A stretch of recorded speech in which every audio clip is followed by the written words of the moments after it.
Mana 2 qator oq to'qib oldik. Endi ipni uzib oldim. Mana bunaqa obvязкасini, to'g'ri bezak uchun beriladi bu obvязкасы. Bunga e'tibor bermaysizlar, iplarni hali kesib tozalamaganman. Mana oradan kiramiz bunda ham. Ipni olib, xuddi boyagi tagida qanaqa obvязка qilgan bo'lsak, xuddi shunaqa qilib obvязка olamiz, aylantirib, chiqib yana bu yoqdan chiqib ketamiz. Mana orasiga kiramiz.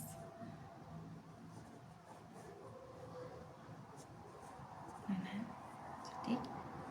Hech qanday ip aylantirib olganim yo'q.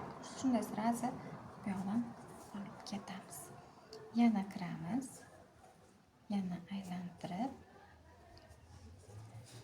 mana shunday holatda mana bu yergacha oxirigacha to'qib boramiz. Mana oxirigacha xuddi shunaqa ko'rinishda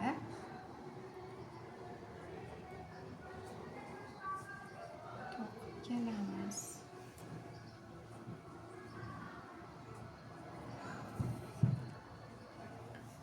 Endikisida mana bunisiga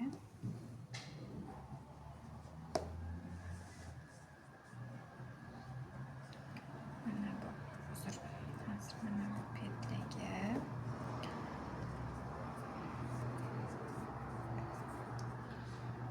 mana buni yordamchi boyagi oshiqcha ipimizni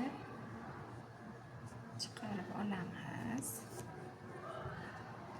Keyin boya qilgan xuddi nimamizda birinchi petlaga kirib, mana bu oxirgi petlarning orasidan olamiz. Va mana bu keraksiz iplarni uzib, choq orasiga